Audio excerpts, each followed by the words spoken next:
आज public speaking अगर कहीं सीखने जाएगा तो हज़ारों लाखों रुपए खर्च करेगा और उसके बाद मुझे नहीं पता ये वैल्यू मिल पाएगी कि नहीं मिल पाएगी जो वैल्यू आज आप दे रहे हैं। तो उसके पिताजी ने उसको एक बात बोली कि बेटा स्टेज पर जाने से पहले डरना और स्टेज पर चढ़ने के बाद किसी के बाप से मत डरना। तो एक्चुअली में उसके पिताजी उसे सिखा रहे थे पॉजिटिव फियर और नेगेटिव फियर। एक्चुअली में कम्युनिकेशन का पार्ट है पब्लिक स्पीकिंग। कम्युनिकेशन एक बहुत वास्ट चीज़ है, तो कम्युनिकेशन के अंदर पब्लिक स्पीकिंग आता है, क्योंकि कम्युनिकेशन तो वो है जो मैं आपसे कर रहा हूँ और आप मेरे से कर रहे हैं। हाँ जी। आपने जैसी कोई चीज़ पढ़ी जिसमें आपको लगता है कि ये चीज़ मेरे साथ रिलेट कर रही है, उसी वक्त किताब बंद कर दीजिए। इन तीनों पैटर्न में ना आपका इंटरेस्ट रहेगा दोबारा किताब खोलने का। शायद एक बार क्या हुआ, मैं एक ITS यूनिवर्सिटी में एक लेक्चर देने गया। मैं वहाँ पे अपनी कहानी बता के आया था। अब कहानी तो मैं हर जगह जाके बता ही देता हूँ, तो मैंने क्या कर रखा है कि मैं 5-6 स्टोरीज अपनी रेडी रखता हूँ। उससे अच्छा, स्टोरीज आप पहले से रेडी भी कर सकते हैं? रेडी कर सकते हैं जी। आप घर में मेहमान आते हैं, हाँ जी, तो आप खाना रेडी करते हैं ना पहले। बिल्कुल। ये थोड़ा ना कि आप आ गए चलो आप बना लेते हैं जो बनाना है। कई लोग ऐसे सोचते हैं कि हम क्या बोलें, मैं अपनी पर्सनल लाइफ सुनाऊंगा तो किसी को अच्छा लगेगा नहीं लगेगा। तो क्या कोई स्टोरी प्रिपरेशन का फॉर्मूला है? तो फिर मैं इसको ऐसे बोल दूं, ये वॉइस मॉड्यूलेशन आ रही है अब धीरे धीरे। नहीं मुझे नहीं अच्छा लगता, आप मुझे ऐसे बात करते हो, आप मेरे से ऐसे कभी बात मत करना, ठीक है? अच्छा, तो एक बच्चे को तो किसी ने वॉइस मॉड्यूलेशन नहीं सिखाई, बिल्कुल नेचुरल है हमारे अंदर। आप इधर आ रहे हैं, आप इधर आ रहे हैं, तो ये शब्द तो वही है, बट मैंने इसकी इंटोनेशन चेंज कर दी। एक में बोला आप इधर आ रहे हैं, कहने का मतलब आई एम नॉट हैप्पी, आप इधर क्यों आ रहे हैं? तो क्या कोई as a public speaker business भी कर सकता है? क्या वो अपने लिए एक इनकम अपॉर्चुनिटी सीख कर सकता है? दोस्तों, अगर हम 10 सबसे बड़े फियर की बात करें तो उसमें से एक फियर है पब्लिक स्पीकिंग। और ये पब्लिक स्पीकिंग आपके बिजनेस को फर्श से अर्श तक पहुंचा सकता है, और ऐसा करके दिखाया है international public speaker, communication coach, जिन्होंने 1 लाख से अधिक बच्चों को 23 से ज़्यादा कंट्रीज़ में public speaking and communication skills सिखाई है। जी हाँ दोस्तों, ये देश के प्रधानमंत्री द्वारा रिकॉग्नाइज्ड भी हैं। अनेकों बड़े बड़े मंच पर इन्होंने अपने अभिभाषण के द्वारा लोगों को आश्चर्यचकित किया है। जी हाँ दोस्तों, आज हमारे साथ हमारे स्टूडियो में मौजूद हैं ऑथर सेरी जी। आइए हम इनका स्वागत करते हैं और जानते हैं किस तरीके से आप भी अपने व्यापार में पब्लिक स्पीकिंग एंड कम्युनिकेशन के द्वारा सक्सेस हासिल कर सकते हो। तो देर नहीं करते हैं और फ्रेंचाइजी बताओ में स्वागत करते हैं ऑथर सेरी जी का। सर, आपका बहुत बहुत स्वागत। Thank you Ashish ji, thank you for this wonderful introduction. Sir, ये बहुत छोटा सा इंट्रोडक्शन था आपके बारे में, तो हम अगर किताब भी लिखे तो छोटी रहेगी। शुक्रिया सर। इतनी छोटी सी उम्र में आपने बहुत कुछ हासिल किया है, और जो आपकी सबसे बड़ी बात मुझे इंस्पायर करती है वो जब आप स्टेज पर जाते हैं और लोगों को संबोधित करते हैं तो एक एक शब्द सुनने वाला होता है। इसकी शुरुआत कहाँ से हुई? इसकी शुरुआत दरअसल मैं तो ये बताना चाहता हूँ कि मैं जब छोटा था तो मैं बहुत शाई था, और शुरू से मेरा नेचर 6th क्लास के बाद मैं काफ़ी बदलाव आ गया मेरे अंदर। जैसे जैसे मैच्योरिटी आई, वो मैच्योरिटी आने के बाद क्या हुआ कि एक अंदर का जो पर्सनालिटी होता है ना, वो दबना शुरू हो गया कहीं ना कहीं। पढ़ाई में बहुत अच्छे तो थे नहीं। हाँ जी। तो पीछे बैक बेंचर बन के बैठते थे। तो क्या हुआ कि वो चुप चुप रहना शुरू कर दिया। वो चुप चुप रहना जो है ना, वो बड़ा बाद में प्रॉब्लमेटिक क्रिएट हो गया, क्योंकि वो चुप चुप रहने से क्या हुआ कि वो अंदर की जो एक्सप्रेशन है वो बाहर ही नहीं आई। तो फिर हुआ यूँ कि एक बारी मुझे एक बहुत बड़े कॉर्पोरेट फंक्शन में एक अवार्ड मिलना था, और वहाँ पर जब मुझे वो अवार्ड मिला तो उस वक़्त मैं वहाँ स्टेज पर आया, मैंने नेशनल हेड से वो अवार्ड लिया, और स्टेज पे आने तक तो बहुत कॉन्फिडेंट फील कर रहा था मैं, और मेरे सारे फ्रेंड्स और टीम मेंबर सब मेरे को चीयर भी कर रहे थे। पर जैसे ही मैं डायस पे आया ना, डायस पे आते ही मुझे पता नहीं क्या हुआ, मेरे आगे एकदम ब्लैकआउट हो गया, और मुझे समझ नहीं आया कि ये क्या हो गया मेरे साथ। उस वक्त मुझे एहसास हुआ कि काश ये जो स्किल है पब्लिक स्पीकिंग का, ये स्कूल कॉलेज में ऐसे सिखा दिया होता जैसे हमें इंग्लिश, हिंदी, मैथ्स सिखाई जाती है, तो शायद मैं इस सिचुएशन को फेस ना कर रहा होता आज। और इसी वजह से वहाँ से ये इसकी जो शुरुआत है वहाँ से हुई, और वहाँ से मुझे समझ में आया कि अगर मुझे इसके बारे में और सीखना है तो मुझे इसको समझना पड़ेगा डेप्थ में जाके। ये बहुत इंपॉर्टेंट है सर। आज के दिन हम बहुत सारे एंटरप्रेन्योर से मिलते हैं, बहुत लोगों से मिलते हैं, बहुत अच्छा काम कर रहे होते हैं, अपने जीवन में सफलता के चरम सीमा पर होते हैं, लेकिन हम उन्हें बोले कि अब आप अपनी सफलता को अपने शब्दों में लोगों के सामने बयान करो, तो बोलते कि ये मैं नहीं कर पाऊंगा। मुझसे काम करवा लो, मुझसे बुलवाओ मत। तो ऐसा आपके सामने कभी हुआ है कि ऐसे लोगों से आप मिले हो? हाँ जी। ऐसा कुछ आपको कोई वाक्य आपके साथ हुआ है? बहुत सारी ऐसे वाक्य हैं, इसे बोलते हैं आर्टिकुलेशन। हाँ जी। आर्टिकुलेशन में क्या होता है कि जो आप सोच रहे हैं और जो आपका पेस ऑफ थॉट है और जो आपका रेट ऑफ स्पीच है, माइंड और माउथ की हार्मनी के साथ आप बोल रहे हैं वो, तो उससे क्या होगा कि आप जो बोल रहे हैं, एक तो पहली बात वो लॉजिकल होना चाहिए, मतलब उसका कोई लॉजिक होना चाहिए। हाँ जी। दूसरा, आप जो बोल रहे हैं उससे किसी को वैल्यू भी मिलनी चाहिए कि आप जो बोल रहे हैं किसी को कुछ नया सीखने को मिला, नया समझ में आया। और तीसरा, आप अगर कुछ ऐसा बोल पाए जिससे छाप छूट जाए, लॉन्ग लास्टिंग इंप्रेशन क्रिएट हो जाए, तो लोग आपको बहुत लंबे समय तक याद रखते हैं। पब्लिक स्पीकिंग यही है, आप लोगों के सामने बोलते हैं, बोलने की ताकत तो ईश्वर ने सबको दे दिया। हाँ जी। लेकिन किसके सामने कब, कितना और कैसे बोलना है, ये आपको जरा और अपने आप को ट्रेन करना पड़ता है और अपने आप को रुझाना पड़ता है और ज़्यादा अपने आप को बर्न करना पड़ता है, तभी आपको समझ में आता है कि मुझे एग्जैक्टली किस शब्दावली को यूज़ करना है और कैसे करना है। मेरे को याद है, मैं एक बारी एक बिजनेस प्रेजेंटेशन देने गया, तो ये शुरुआती दिनों की बात है, तो मैं पूरी तैयारी करके गया था, लेकिन जब मैंने इतने बड़े बड़े एंटरप्रेन्योर्स को अपने सामने देखा तो मुझे लगा कि मैं इनको क्या सिखाऊंगा। मेरे मन में एक थॉट आ गया। हाँ जी। तो पहले 5 मिनट तो मैं थोड़ा सा ना अंदर से एक कॉन्फिडेंस मेरे अंदर नहीं आया कि मैं इनको एक्चुअल में क्या सिखाऊं। पर ये तो भगवान का शुक्र है कि वो एंटरप्रेन्योर्स बहुत अच्छे थे। उन्होंने मुझे कहा कि आपसे बात करते हैं, आपसे बहुत कुछ सीखना है। तो मुझे लगा हाँ वाकई मैं आया तो सिखाना ही हूँ। तो मैं उस फ्लो में फिर जब उनको बात करने लगा तब मुझे एहसास हुआ कि मुझे और बेटर प्रिपरेशन करनी पड़ेगी, मुझे और बेटर ऑडियंस को समझना पड़ेगा। क्योंकि पब्लिक स्पीकिंग में अगर आप एंटरप्रेन्योर हैं और पब्लिक स्पीकर बनना चाहते हैं तो आप ध्यान रखिएगा कि it's not about you, it's about your audience. Yes. तो मैं जो सोच के गया था कि इट्स अबाउट मी, वो गलत था। मैं आज के समय में जितने भी नए एंटरप्रेन्योर्स हैं जो स्टार्टअप्स कर रहे हैं, मैं देख रहा हूँ कि बहुत सारे लोग बहुत अच्छे पब्लिक स्पीकर भी हैं।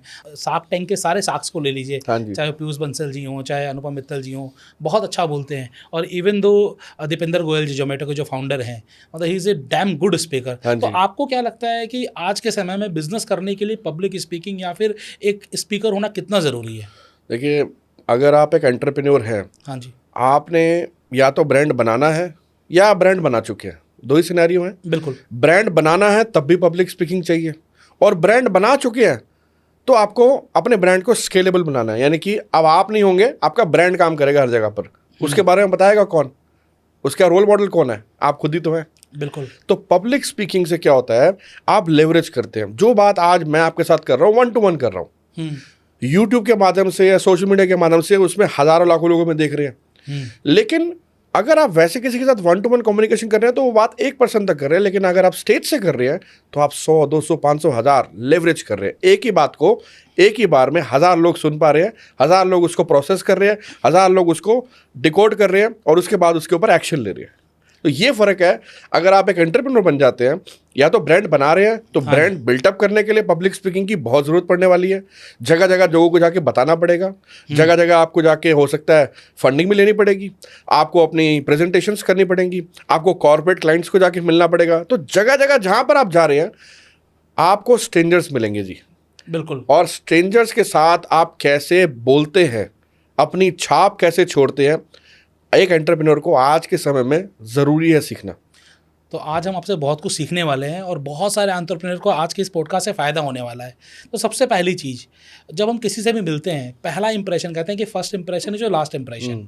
तो फर्स्ट इंप्रेशन एक तो आपके ड्रेसअप से हम दे सकते हैं, बट ऑब्वियसली लेकिन जैसे ही मुंह खुलेगा आपकी ड्रेसअप धरी की धरी रह जाएगी। तो हम ऐसा क्या बोले, ऐसा किस तरीके से अपने आप को प्रेजेंट करें किसी के सामने कि हमारी पहले इंप्रेशन हमेशा के लिए उसको याद रहे? देखिए, आज की समय में ना जो इंटरनेट है वो आपकी पहचान बहुत छोटी कर देता है। आप जैसी स्टेज पर आते हैं ना, आपके स्टेज पर आने से पहले लोग आपको सर्च कर चुके होते हैं। बिल्कुल। और अगर वाकई में ही आप कुछ प्रभावकारी स्पीच देने वाले हैं, लोग आपके बारे में ये भी सर्च कर चुके होते हैं, ये बंदा कहाँ से आ रहा है, कितना पढ़ा लिखा है, क्या बैकग्राउंड है, इनके कितने वीडियोज़ हैं। तो एक्चुअली में क्या होता है कि आपसे ज़्यादा कई बार लोग आपके बारे में जानते हैं। और जब आप स्टेज पर होते हैं तो आपको सबसे पहले तो ये ध्यान रखना ज़रूरी है कि स्टेज पर जब आप आ रहे हैं तो एक आपकी ऑथेंटिसिटी आनी चाहिए। और ऑथेंटिसिटी बताने का एक बहुत बड़ा रामबाण है, वो है आपको स्टोरी टेलिंग आनी चाहिए। आपको अपने बारे में बताना है। आज की डेट में लोग आपके बिजनेस के प्रोफाइल के बारे में तो जान जाते हैं बहुत जल्दी, क्योंकि वो हर जगह पे आपकी सोशल मीडिया प्रोफाइल पे, लिंक्डइन पे, इंटरनेट पे अवेलेबल है। लेकिन 100%। आपकी कुछ पर्सनल चीज़ें, कुछ पर्सनल स्टोरी, कोई ऐसा ब्रेक थ्रू जो आपने एक एपिफैनी क्रिएट कराओ। एपिफैनी मतलब आप जैसे अभी आपने स्टार्टिंग में एक शब्द बोला था कि फर्श से अर्श तक, हाँ तो जी। ये एपिफैनी है। ओके। तो मैं बहुत गरीब था, मैं बहुत अमीर हो गया, है ना। मैं बहुत मोटा था, मैं बहुत पतला हो गया। मैं बहुत गरीब था, मैं रईस हो गया।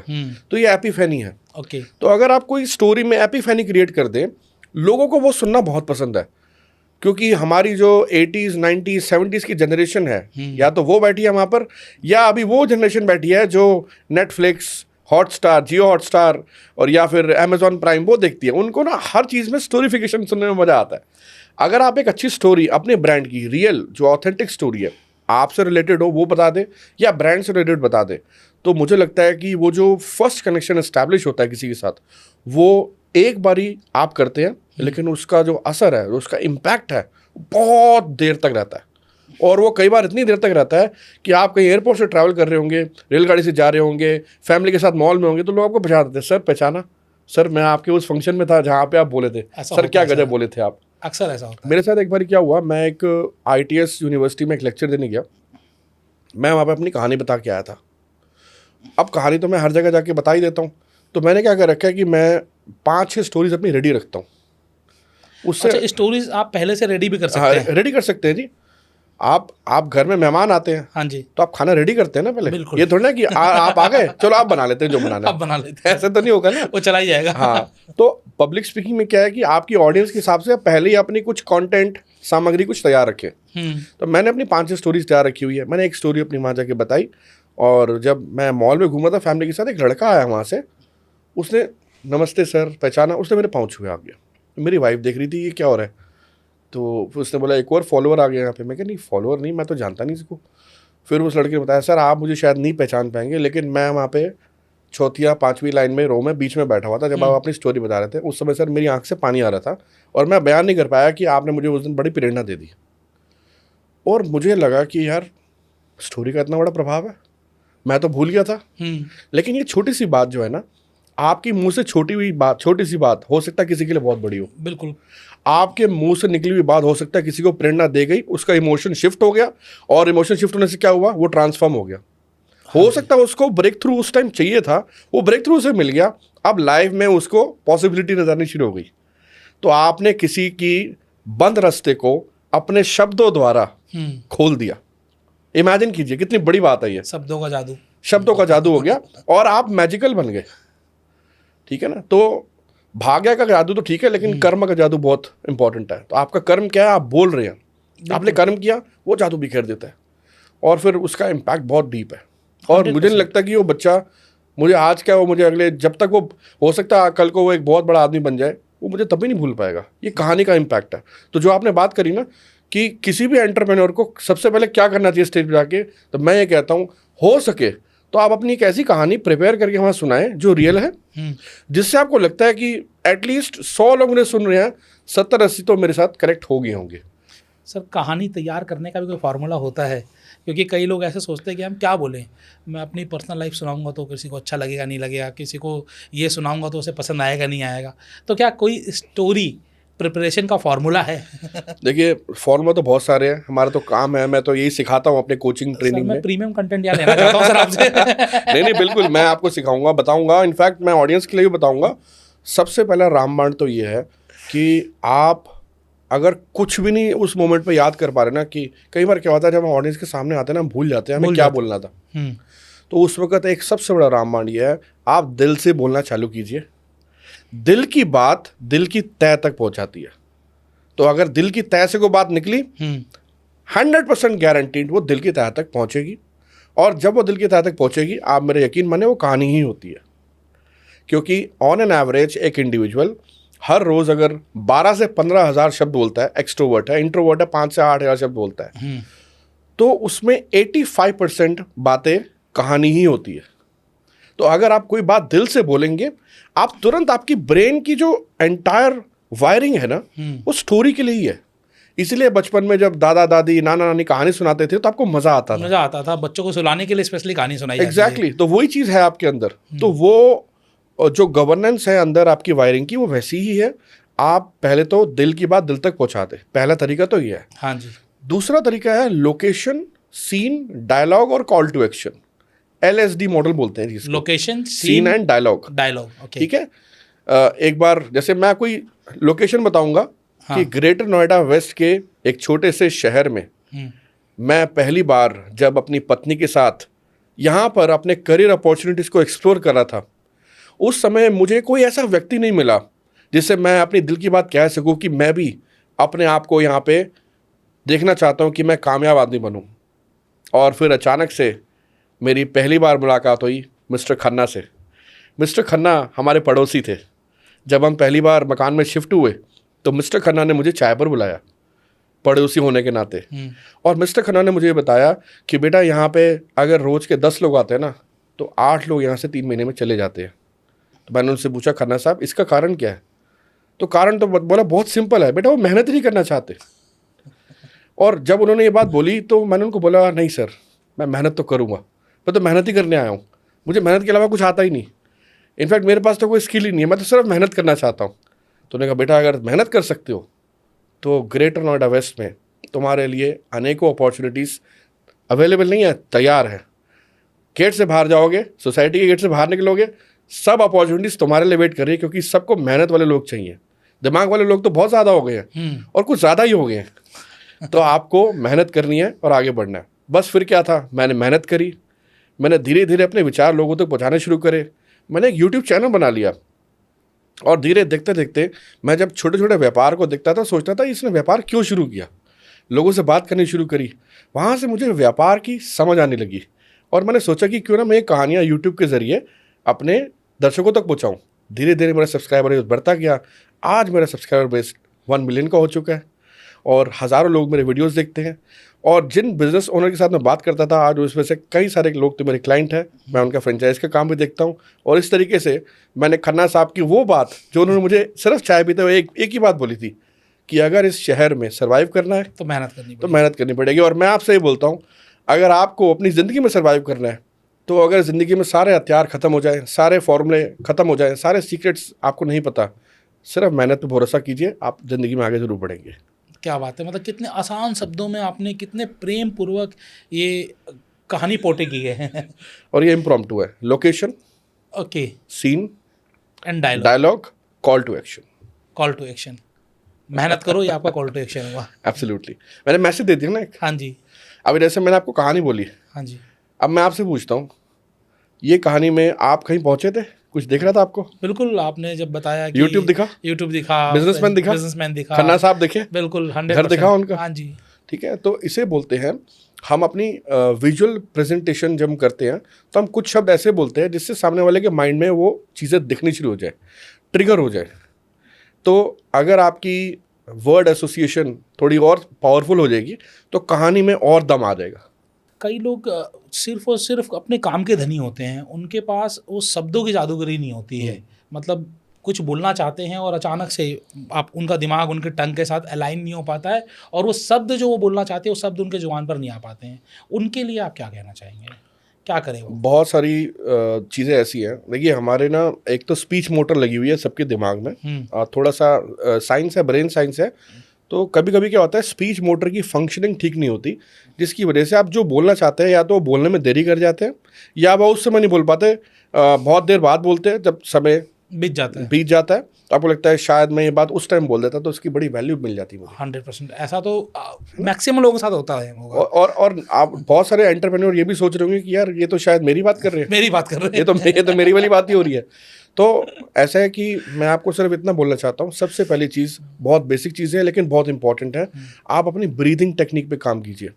आपकी ब्रीदिंग अगर सही नहीं है ना तो कहीं ना कहीं आपकी एक्सप्रेशन और आपकी डिलीवरी ऑफ स्पीच पे बहुत दिक्कत आती है। और दूसरा, कुछ वॉइस एक्सरसाइज होती हैं, बेसिक एक्सरसाइज है, जैसे हमिंग साउंड होती है, ये सिर्फ हमिंग साउंड है। या आप जैसे अगर सुबह उठते हैं तो ओम का जाप करते हैं,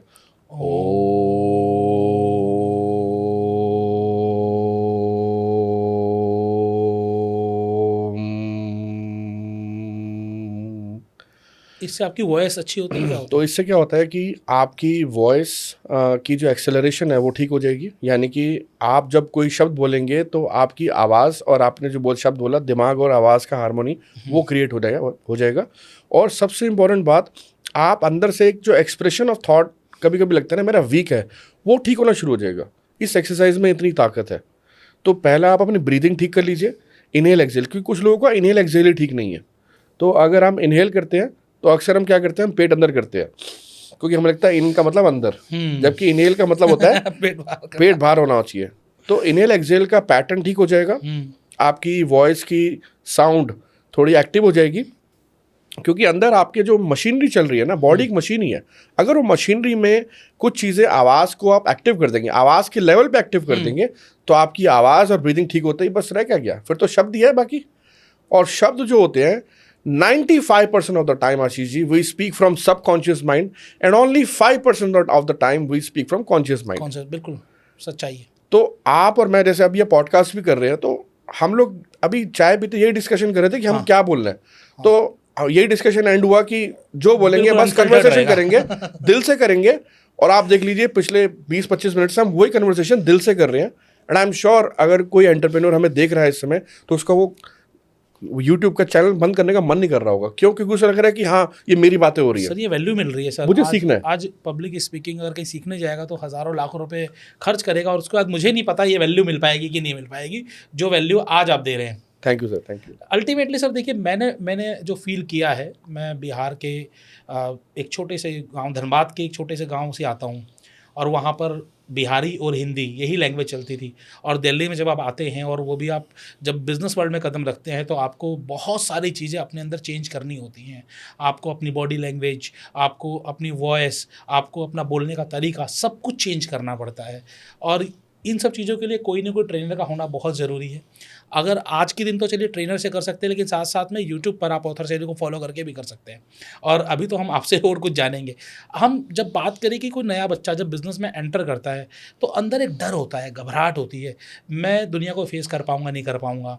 पिचिंग करने जाना है, स्टार्टअप्स के लिए इन्वेस्टमेंट लेने जाना है, वहाँ पर वो डर को कैसे ख़त्म किया जाए जब हम पिचिंग करने जाते हैं किसी के सामने? देखिए सबसे पहले तो डर से घबराना नहीं है। हाँ जी। ठीक है, डर बहुत नॉर्मल है। मुझे याद है वो किस्सा, जब मैं एक इंटरव्यू सुन रहा था जिसमें भारती सिंह जो बड़ी पॉपुलर कॉमेडियन है, एक बार उन्होंने अपने इंटरव्यू में बताया कि जब मेरा the great Indian laughter show में ऑडिशन था सबसे पहला, जिसमें नवजोत सिंह सिद्धू जी और शेखर सुमन जी वो ऑडिशन ले रहे थे, तो उस ऑडिशन में मुझे जाना था, तो मुझे घबराहट हो रही थी। तो उस समय मैंने अपने पिताजी को बोला कि पिताजी मुझे बहुत घबराहट हो रही है। कहते तेरे को घबराहट हो रही है? तू तो एनुअल फीस में जाके एंकरिंग करती है, 2-2 हज़ार 5-5 हज़ार लोगों के सामने बोलती है, तुझे क्यों घबराहट हो रही है? Why you are feeling fear? तो उसके पिताजी ने उसको एक बात बोली कि बेटा स्टेज पर जाने से पहले डरना, पर स्टेज पर चढ़ने के बाद किसी के बाप से मत डरना। तो एक्चुअली में उसके पिताजी उसे सिखा रहे थे पॉजिटिव फियर और नेगेटिव फियर। नेगेटिव फियर हमारे लिए खतरनाक है। अगर आप डर के बारे में डर रहे हैं तो नेगेटिव फियर है, लेकिन अगर आप अपनी तैयारी के बारे में डर रहे हैं तो पॉजिटिव फियर है।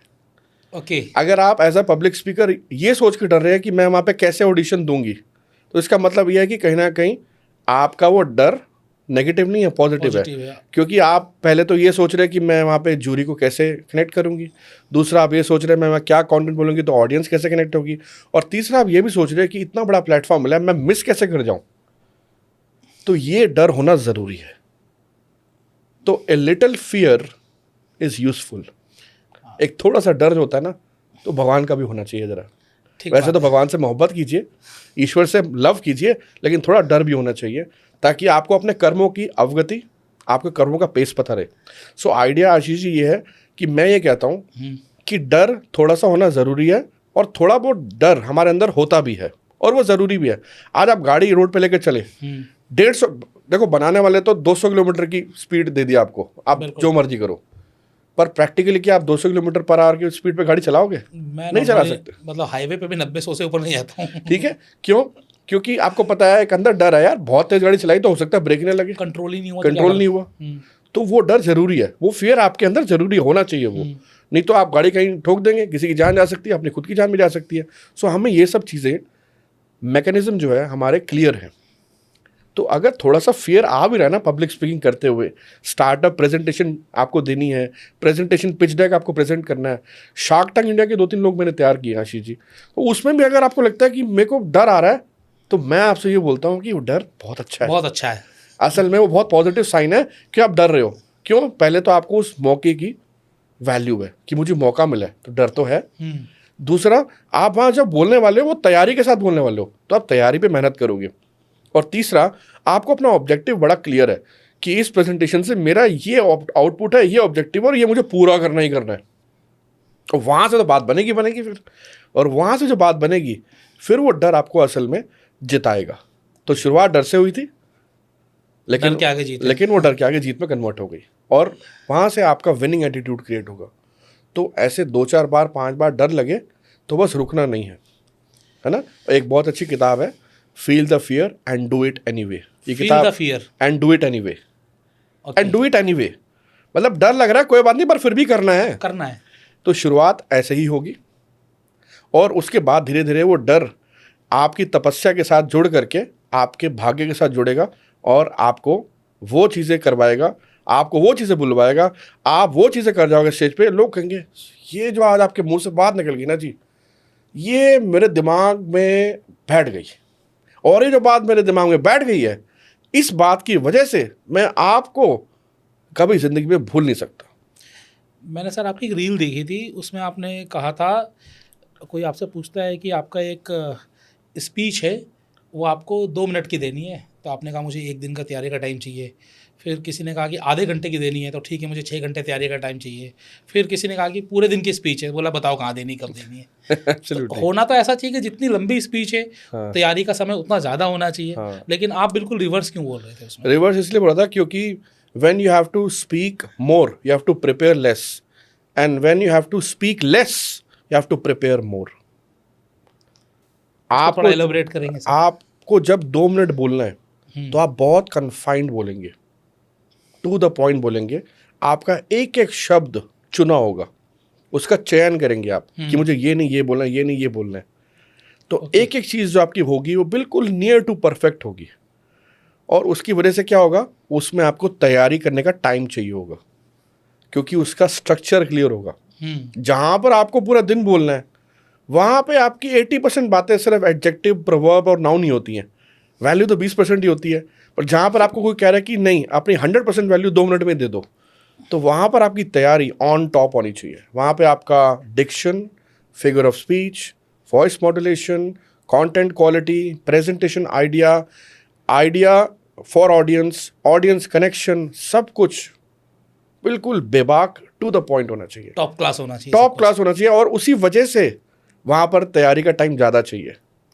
तो जो एंटरप्रेन्योर्स हैं वो कहीं अगर 2 मिनट, 5 मिनट, 10 मिनट की स्पीच देने जा रहे हैं तो पहले से प्रिपरेशन करके जाएं।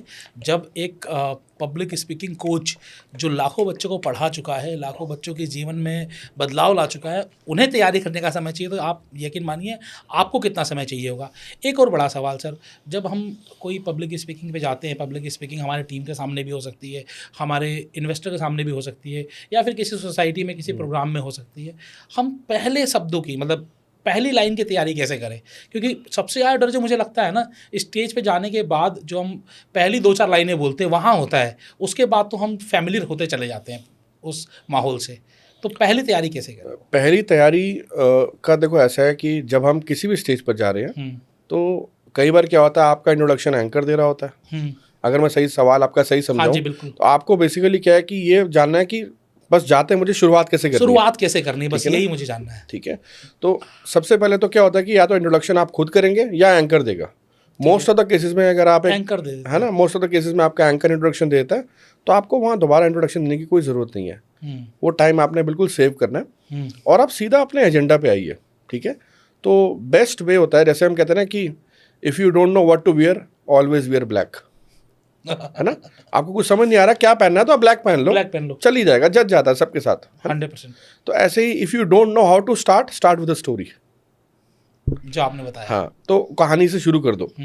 दूसरा, आप हमेशा ये चीज़ ध्यान रखिए कि कोई भी कॉन्टेक्स्ट है स्पीच का, अगर आप बिजनेस ओनर के सामने बोल रहे हैं या आप कोई किसी एनिवर्सरी पे गए हैं, किसी की डेथ एनिवर्सरी पे गए हैं, वहाँ पे आप एड्रेस कर रहे हैं, या फिर आप कोई फैमिली फंक्शन में है वहाँ बोल रहे हैं, या फिर आपका कोई कॉर्पोरेट प्रेजेंटेशन है, तो सबकी कॉन्टेक्स्ट अलग अलग है, तो सबकी शुरुआत अलग अलग होगी। लेकिन आपको बस ये आर्ट सीखनी है, ये आर्ट समझनी है जो मैं आपको बताने जा रहा हूँ, कि आपको इमीडिएटली जो रूम की एनर्जी है ना, उसको अपने साथ एसोसिएट करना है, ताकि वहाँ पर ये हवा फैल जाए कि जो ये बोल रहे हैं ना, बस यही सुनना है और कुछ नहीं सुनना अब।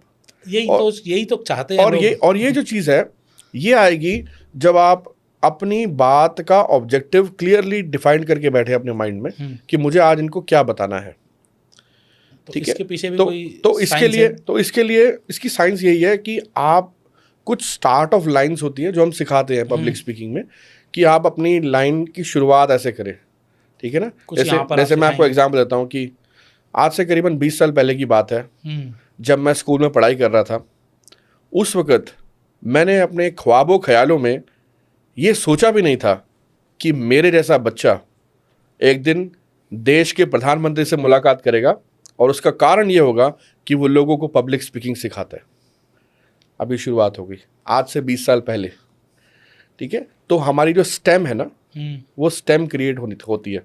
ठीक है ना, अब एक और स्टेम आपको बताता हूँ मैं, कि मुझे आज भी वो दिन याद है जब मेरी माता जी ने मुझे अपने हाथों से पहली बार लंच का डब्बा पैक करके दिया था और बोला था कि बेटा, नौकरी छोड़ने के बाद आज बिजनेस में पहली बार ऑफिस जा रहे हो, तो आज बड़े प्यार से खाना बनाया, खाना जरूर खाना। लोगों को कनेक्ट कर लिया आपने। हाँ, तो हमने क्या किया, स्टेम क्रिएट कर दिया। तो अगर आपका स्टेम ठीक है, आप एकदम से अपने कंटेंट में आ जाते हो। क्योंकि ऑब्जेक्टिव क्या होता है स्टार्ट का, कि हम एकदम से अपने कंटेंट में आ जाए और लोग हमारी बात में आ जाए। तो इसका एक फॉर्मूला बता देता हूँ, you get into the subject, let the subject get into you, and let both of them get into the minds and hearts of audience. आपने जैसे यहाँ पर माँ को जोड़ा, लंच के डिब्बे को जोड़ा अपने साथ, हाँ, और बिजनेस को भी जोड़ लिया। हाँ, एग्जैक्टली। तो अल्टीमेटली कहीं ना कहीं लोगों के साथ कनेक्शन आपका वहाँ पर बिल्टअप हो जाएगा। एब्सोल्युटली। तो ऐसी कुछ थोड़ी चीज़ें आपको पहले से प्रिपेयर करनी है। हाँ, कुछ चीज़ें जैसे स्टेम आपका क्लियर होने चाहिए। हाँ जी। शुरुआत आपकी, थोड़ा आपको आइडिया होना चाहिए कि मेरा ऑब्जेक्टिव क्या है आज बोलने का। अब मेरे साथ ऐसा भी हुआ लाइफ में आशीष जी कि एक बारी मुझे किसी की डेथ एनिवर्सरी पे, जैसे क्रिया होती है, अंतिम क्रिया होती है, वहाँ पर जाके बोलना था। तो अब वहाँ पर आप ऑफ कोर्स जो व्यक्ति चला गया दुनिया छोड़ के, तो उस व्यक्ति के लिए आप कुछ नेगेटिव तो नहीं बोलेंगे कि ये इंसान बहुत ख़राब थे, इन्हें ऐसा बिल्कुल नहीं करना चाहिए था, तो ऐसा तो नहीं बोलेंगे आप वहाँ स्टेज पर जाके। हाँ जी। एक बहुत ही ऑब्वियस बात है कि आप वही चीज़ बोलना चाहेंगे जो उस व्यक्ति के बारे में लोगों को पता है और अच्छे तरीके से बता दें, या लोगों को शायद पता ही नहीं है, जो आपके साथ हुई और बहुत अच्छी हुई तो वह बता दें। बिल्कुल। ठीक है, तो उसकी शुरुआत कैसे करेंगे। आज हमारे बीच RL शर्मा जी, एक महान व्यक्तित्व के गुणी विद्वान व्यक्ति जो इस दुनिया से चले गए हैं, लेकिन आज उनके विचार जो मैं लेके बैठा हूँ, मैं आपके साथ इस अगले 2 मिनट में बताना चाहता हूँ। हुआ यूँ, वो एक बार मेरे स्कूल आए और स्कूल में आकर के उन्होंने हमारे स्कूल के बच्चों के साथ कुछ वार्तालाप किया। वैसे तो वो मेरे से मिलने के लिए आए थे, तो अब हमने क्या किया, ये एकदम से आज हमारे बीच, और ये स्टार्ट हो गया ऐसे। तो अल्टीमेटली क्या हुआ कि इससे धीरे धीरे ऑडियंस का कनेक्शन ये आया कि भाई इनके साथ क्या हुआ था।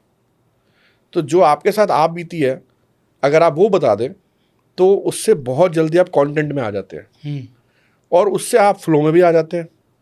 और जैसे ही आप सब्जेक्ट में आ गए, फ्लो में आ गए, तो कन्विक्शन आ जाता है, और कन्विक्शन फिर आपकी आवाज़ से भी आता है।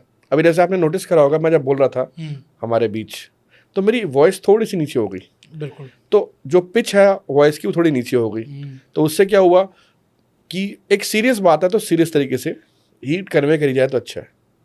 अब मैं ये बात हंस के बोलूँगा तो ऑब्वियसली लोग कहेंगे कि यार इस बात पे कोई हंसने वाली बात है, ये कैसी जगह, ये तो बहुत सीरियस बात है, इस पर तो उनको थोड़ा सा अपना आपको बहुत बैलेंस रखना चाहिए। तो इसीलिए हमारा कन्विक्शन, जैसे ही हमारा वॉइस थोड़ा सा नीचे जाएगा, आवाज़ में कन्विक्शन आ जाएगा, और फिर क्या होगा, फिर वही होगा, जादू बिखेरेंगे आप, अपने शब्दों को जादू बिखेरिए आप, फिर आप जो भी बात बोलेंगे लोग सुनेंगे। वॉइस मॉड्यूलेशन बेसिकली, आप बोलना तो सीख गए, आपको क्या बोलना है, लेकिन आप एक ही लय में बोलते चले गए हर बात को, तो वो भी लोगों के साथ कनेक्ट नहीं कर पाती कई बारी। तो मैं देखता हूँ कि आप वॉइस मॉड्यूलेशन के भी जादूगर हैं, तो ये जादू आपने कैसे सीखा है और क्या सिखाते हैं आप लोगों को ये चीज़ें? इसके लिए देखिए, मैं सबसे इम्पोर्टेंट बात ये बताता हूँ कि अगर आपको वॉइस मॉड्यूलेशन के ऊपर कुछ सीखना है तो आप नेचर को देखिए, आप चिड़ियों की आवाज़ देखिए, उसमें वॉइस मॉड्यूलेशन है। आप बिजली के कड़कड़ाने की आवाज़ देखिए, जब थंडर स्टॉर्म आता है उसमें भी वॉइस मॉड्यूलेशन है। हाँ जी। आप पानी का बहता हुआ फ्लो देखिए, रिवर फ्लो होते हुए देखिए, पानी की आवाज़ सुनिए कभी नदी के बहते हुए, उसमें भी वॉइस मॉड्यूलेशन है। तो नेचर हमें खुद वॉइस मॉड्यूलेशन सिखाता है। आप कभी डॉग बाहर करते हुए सुनिए, वॉइस मॉड्यूलेशन है उसमें। तो वॉइस मॉड्यूलेशन नेचुरल है। लेकिन जो ठीक है? लोग नेचुरल नहीं कर पाते उनके जैसे लिए मैं आपको क्या? एग्जांपल हाँ देता हूँ जी। कि बचपन में क्या होता था, हम पापा मम्मी को बोलते थे, मम्मी मुझे ये लेना है ना, हाँ। ना, ठीक है ना, तो फिर मैं इसको ऐसे बोल दूँ, ये वॉइस मॉड्यूलेशन आ रही है अब धीरे धीरे। नहीं मुझे नहीं अच्छा लगता, आप मुझे ऐसे बात करते हो, आप मेरे से ऐसे कभी बात मत करना, ठीक है, अच्छा। तो एक बच्चे को तो किसी ने वॉइस मॉड्यूलेशन नहीं नहीं सिखाई, सिखाई, बिल्कुल। नेचुरल है हमारे अंदर। लेकिन जैसे जैसे हम बड़े हो जाते हैं, वो कहीं ना कहीं नेचुरल एबिलिटीज़ पे हम अपनी बिलीफ हटा देते हैं, क्योंकि सीखने के लिए बहुत कुछ आ जाता है तो ध्यान वहाँ चला जाता है। तो मैं आपके माध्यम से सबको ये बताना चाहता हूँ कि वॉइस मॉड्यूलेशन कुछ क्रिएट नहीं करना, सिर्फ इसकी टेक्निक को समझना है। तो इसमें सबसे पहला होता है पिच, जिसे हम बोलते हैं इंटोनेशन। तो ये वॉइस को स्पाइस अप करने के लिए होती है। जैसे मैं एक लाइन बोलता हूँ, आप इधर आ रहे हैं, आप इधर आ रहे हैं, तो ये शब्द तो वही है, बट मैंने इसकी इंटोनेशन चेंज कर दी। तो एक में बोला आप इधर आ रहे हैं, कहने का मतलब आई एम नॉट हैप्पी, आप इधर क्यों आ रहे हैं। और एक तरफ मैं बोल रहा हूँ आप इधर आ रहे हैं, I am very happy, I am very welcoming. तो मेरे इंटोनेशन चेंज करने की वजह से शब्द वही रहे पर उसका मायने चेंज हो गए। 100% वो पीके मूवी का अच्छा अच्छा, हाँ, अच्छा। तो इंटोनेशन आ गया। बिल्कुल। फिर पॉज आता है। तो 3 तरह के पॉज होते हैं, short term pause, medium term pause, long term pause, एक स्ट्रेटेजिक पॉज भी होता है। शॉर्ट टर्म पॉज होता है 0.4 to 0.8 सेकेंड्स, जो मैं आपसे बात करते करते ले रहा हूँ और आप भी ले रहे हैं। मीडियम टर्म पॉज होता है जैसे कि मैंने अभी लिया। ओके, सामने वाले को सोचने में मजबूर किया कि क्या बोलने वाले और आशीष जी, अब मैं आपको जो बताने जा रहा हूँ हैं। ये होता है लॉन्ग टर्म पॉज। तो मैंने अपनी बात की बहुत वैल्यू बढ़ानी है तो मैं क्या करूँगा, लॉन्ग टर्म पॉज। और strategic pause 5 second and above होता है, जो बहुत सारे प्रोफेशनल स्पीकर्स लेते हैं, जैसे मैं भी उनमें से एक हूँ तो मैं भी लेता हूँ। अटल बिहारी वाजपेयी जी। तो उससे बात का महत्व बहुत हैवी हो जाता है, लोड आ जाता है बात में। हमारे प्रधानमंत्री मोदी जी भी लेते हैं, हाँ जी। लॉन्ग टर्म पॉज लेते हैं, कई जगह पे लेते हैं। तो दूसरा है पॉज। तीसरा है आपका रेट ऑफ स्पीच। आप किसी बात को इतना फास्ट बोलते जा रहे हैं कि आपकी बात समझ नहीं आ रही कि आप क्या बोलने वाले हो, उसका मतलब क्या निकलेगा, और सामने वाला उसका मतलब निकाल के क्या होगा, एक्शन लेगा उस पर। तो ये बात क्या समझ में आई, कुछ भी समझ नहीं आया। रेट ऑफ स्पीच फास्ट हो गया। रेट ऑफ स्पीच स्लो भी होना चाहिए, रेट ऑफ स्पीच फास्ट भी होना चाहिए, मीडियम रेट ऑफ स्पीच होना चाहिए। लेकिन किसी किसी जगह पर, अब मैं अधिकतर देखता हूँ यूट्यूबर क्या होता है, क्योंकि कैमरा का लैग होता है 1 या 2 सेकंड का, तो कैमरा के 1 और 2 सेकंड के लैग के हिसाब से रेट ऑफ स्पीच थोड़ी सी हाई करनी पड़ती है। तो इससे क्या होता है, आप कैमरा की लैगिंग स्पीड को बैलेंस कर गए, तो जिस स्पेस पे कैमरा ने रिकॉर्ड करा उस स्पेस पे आपने बोल दिया, तो आपकी और कैमरा की ट्यूनिंग कनेक्ट बैठ गई। बिल्कुल। तो आपकी रेट ऑफ स्पीच स्लो नहीं आएगी। इसलिए आपने कई बार यूट्यूब को देखा होगा, switch to 1.5x for better experience करते हैं। तो वो ऐसा क्यों बोल रहा है, क्योंकि उसको पता है कि कैमरा लैग के हिसाब से मैंने फॉलो नहीं करा, मैं धीरे बोल गया। तो रेट ऑफ स्पीच बहुत इंपॉर्टेंट है। ये मैंने आपके कॉन्टेक्स्ट में एग्जांपल ले लिया। हाँ जी, बिल्कुल बिल्कुल। ये जानना है, क्योंकि आज के दिन में देखा हूँ जितने भी एंटरप्रेन्योर्स हैं, जो भी बड़े एंटरप्रेन्योर्स हैं, सब ऑनलाइन आ चुकी हैं, सब यूट्यूब पर अपना कंटेंट दे रहे हैं। हर कोई आइदर इंस्टाग्राम पर है, 1 मिनट की रील पर है, या फिर लॉन्ग टर्म कंटेंट पर है।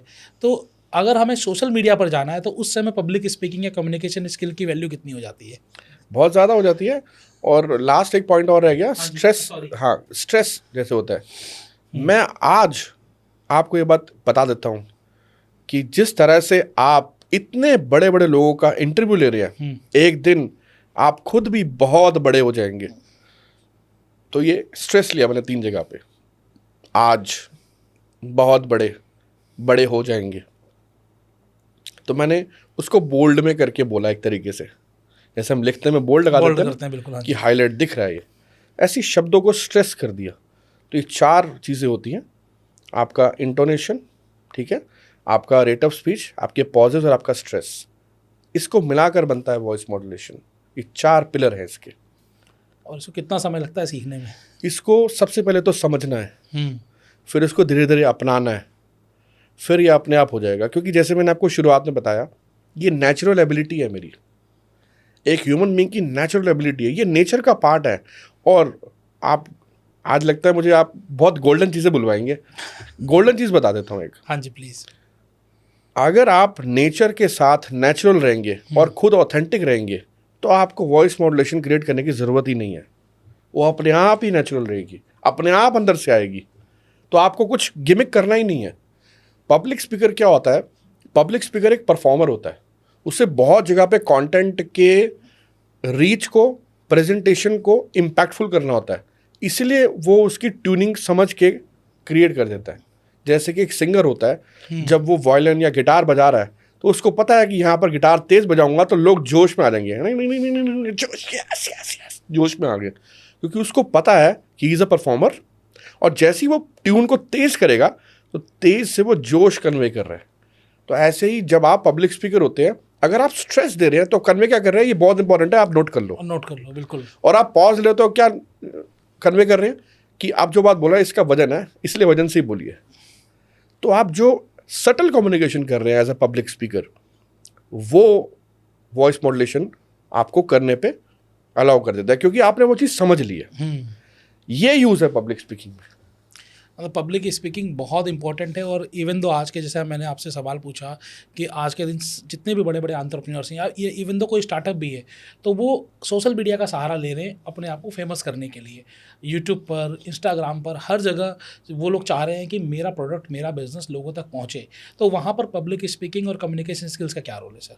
बहुत बड़ा रोल है। मैं तो ये कहूँगा कि अगर आज की डेट में आप अपने किसी भी व्यापार को चला रहे हैं, कोई भी प्रोडक्ट या सर्विसेज को आप मार्केट में प्रमोट कर रहे हैं या बेच रहे हैं, तो वो कहीं ना कहीं आपका बेबी है।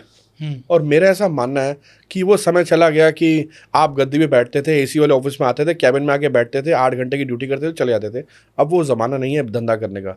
आजकल आप बिजनेस कर रहे हैं तो आपको शो अप करना पड़ेगा, क्योंकि आप शो अप करेंगे तो क्रेडिबिलिटी मिलेगी, क्रेडिबिलिटी मिलेगी तो कनेक्टिविटी मिलेगी, रीच मिलेगी, और रीच मिलेगी तो प्रॉफिटेबिलिटी मिलेगी।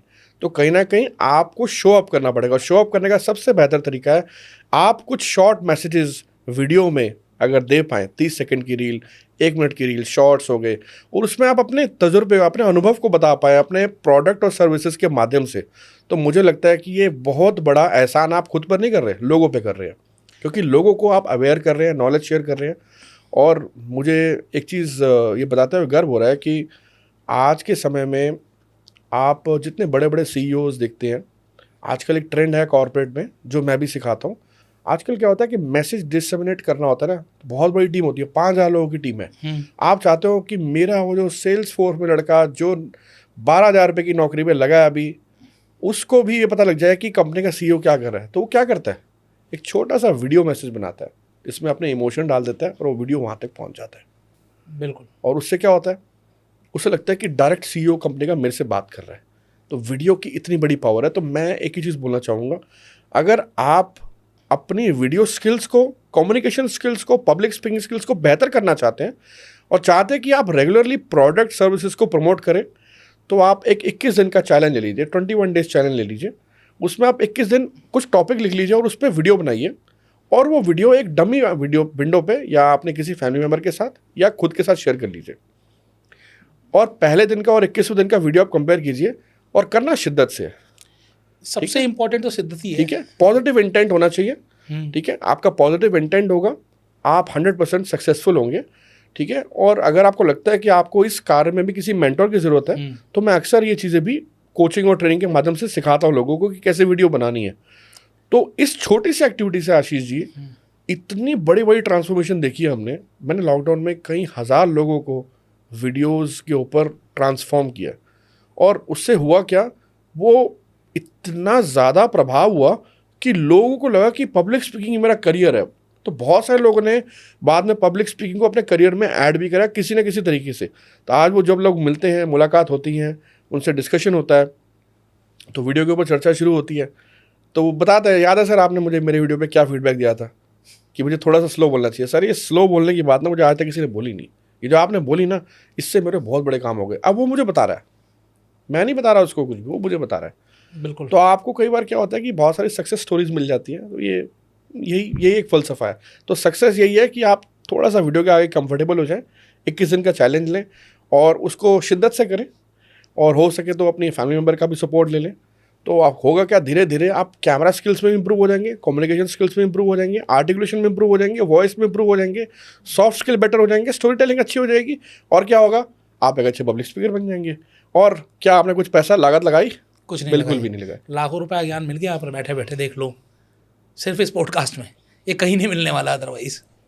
सर एक चीज़ और, आज लोगों का अगर हम कहें कि attention spanning time less than 3 second हो गया है। रील खासकर हम इस तरीके से भगाते हैं रील को, और जब हम रील्स के लिए वीडियो बना रहे हैं तो उसका क्या कोई सेटअप होता है या कोई सीक्वेंस होता है कि आप इस तरीके से बोले तो लोग पहले 3 सेकंड 5 सेकंड में आपको नोटिस कर लेंगे और वहाँ पर वो लोग रुक जाएंगे ताकि आपकी पूरी रील देखें? ऐसा हर बार नहीं होता आशीष जी। हाँ जी। और ऐसा हर बार होता तो कि आज आपकी पॉडकास्ट में लाखों व्यूज़ ना होते। हाँ जी। मैं आपकी पॉडकास्ट देख रहा था, उस पर कई लाखों व्यूज़ हैं। तो अगर आपकी वाली बात सत्य है तो शायद उस पर लाखों व्यूज़ नहीं होते। ठीक है, तो कहीं ना कहीं ऑडियंस आज की डेट में अवेयर है उसे क्या चाहिए। हर बार वो हुक और कंटेंट और कॉल टू एक्शन काम नहीं करेगा, हर बार वो फॉर्मूला काम नहीं करता। आपको एक्चुअल में ऑडियंस को रियल वैल्यू देनी है और जितना ज़्यादा हो सके नेचुरल स्टैंड पे करना है चीज़ें। आप कहीं पर भी फैब्रिकेट करेंगे, कुछ ऐसी चीज़ क्रिएट करेंगे जो ऑडियंस को पता है इसकी पर्सनैलिटी से मैच नहीं कर रही, बंद करो, रील वहीं आप हो जाएगी। ठीक है, कोई एक वीडियो तो चल जाएगा लेकिन फिर वो आपके साथ कनेक्ट नहीं हो पाएगा। एग्जैक्टली। तो आप फोकस बजाय उस पर करने के, आप इस चीज़ पे करें कि आप नेचुरल इंस्टेंट के साथ अच्छी कंटेंट क्रिएशन करके क्वालिटी ऑफ कंटेंट दें। वो ज़्यादा सक्सेसफुल है, वो ज़्यादा लॉन्ग टर्म है और वो ज़्यादा प्रॉफिटेबल होगा आपके लिए। सर आप पब्लिक स्पीकिंग के साथ कम्युनिकेशन कोच भी हैं, तो ये दोनों में क्या फ़र्क है, कम्युनिकेशन में और पब्लिक स्पीकिंग? एक्चुअली में कम्युनिकेशन का पार्ट है पब्लिक स्पीकिंग। कम्युनिकेशन एक बहुत वास्ट चीज़ है, तो कम्युनिकेशन के अंदर पब्लिक स्पीकिंग आता है, क्योंकि कम्युनिकेशन तो वो है जो मैं आपसे कर रहा हूँ और आप मेरे से कर रहे हैं। हाँ जी, ये कम्युनिकेशन है। लेकिन अगर आप इसका जो बहुत छोटा हिस्सा यानी कि मैक्रो देखेंगे तो मैक्रो है पब्लिक स्पीकिंग।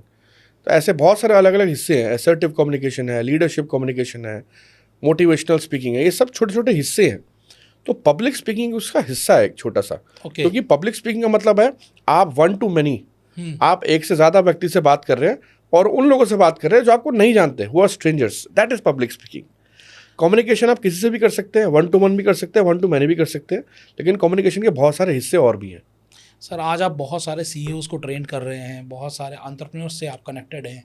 आपको क्या लगता है कि एक एंटरप्रेन्योर में सफल होने के लिए, एक यूनिकॉर्न बनने के लिए क्या क्या क्वालिटीज़ होनी चाहिए? ये बहुत बढ़िया क्वेश्चन किया आपने। मुझे ऐसा लगता है कि सबसे पहले एम्पैथी होना बहुत ज़रूरी है। एम्पैथी मतलब आप सामने वाले का दर्द समझ जाएं, सामने वाला क्या बोलना चाहता है वो पहचान जाएं।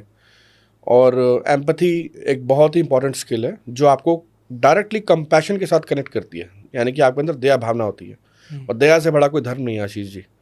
तो एम्पैथी सबसे पहली चीज़ है जो होनी चाहिए आपके अंदर, ये आपके अंदर होना चाहिए। और मैं इसे स्किल इसलिए मानता हूँ क्योंकि बहुत सारे लोगों को पता है एम्पैथी क्या होती है, लेकिन वो उसको अप्लाई नहीं करते। तो जो चीज़ अप्लाई करनी है उसी के लिए स्किल चाहिए आपको। दूसरा आपका कम्युनिकेशन, और ये बात मैं इसलिए नहीं कह रहा हूँ कि हम कम्युनिकेशन का पॉडकास्ट कर रहे हैं। ये बात मैं इसलिए कह रहा हूँ क्योंकि अगर आपका कम्युनिकेशन ठीक होगा तो आपको बहुत सारी सिचुएशन बिजनेस के अंदर ऐसी आएंगी जहाँ पे आप अंडर स्ट्रेस होंगे, और उस अंडर स्ट्रेस सिचुएशन में आपको ना एक ही लाइन बोलनी है और वो बिल्कुल डॉट ऑन होनी चाहिए, क्योंकि उस स्ट्रेस वाले कम्युनिकेशन में आपके साथ बहुत सारे लोग हैं जो कम्युनिकेट कर रहे हैं। अगर आपने उस समय इफेक्टिव कम्युनिकेशन नहीं करा तो वो बात का वजन कम हो जाएगा। बिल्कुल। तो कम्युनिकेशन स्किल की इतनी बड़ी इंपॉर्टेंस है, और बहुत सारे रीजंस है कम्युनिकेशन के। आपको आज अपनी कंपनी के लिए इन्वेस्टमेंट लेना है तो कम्युनिकेशन चाहिए, मीडिया से बात करनी है तो कम्युनिकेशन चाहिए, प्रोडक्ट प्रेजेंटेशन करनी है तो कम्युनिकेशन चाहिए, टीम मीटिंग करनी है तो प्रेजेंटेशन स्किल चाहिए, कम्युनिकेशन चाहिए, हर जगह कम्युनिकेशन चाहिए। इनफैक्ट एक CEO को 90% कम्युनिकेशन ही करना होता है सारा दिन। बिल्कुल, चाहे वो मेल पे करे, चाहे फोन पे करे, चाहे कहीं करे। तो उसका राइटिंग कम्युनिकेशन यानी कि ईमेल, उसका लैंग्वेज, और उसका सबसे इंपॉर्टेंट चीज़ उसका असर्टिव कम्युनिकेशन, मतलब कि आप वो बात बोल रहे हैं जो बिल्कुल नपी तुली है, जो उस बात का आंसर है। और तीसरा मैं समझता हूँ एक बहुत बड़ा स्किल जो लीडरशिप में भी काम आता है कि always respond, don't react. Okay.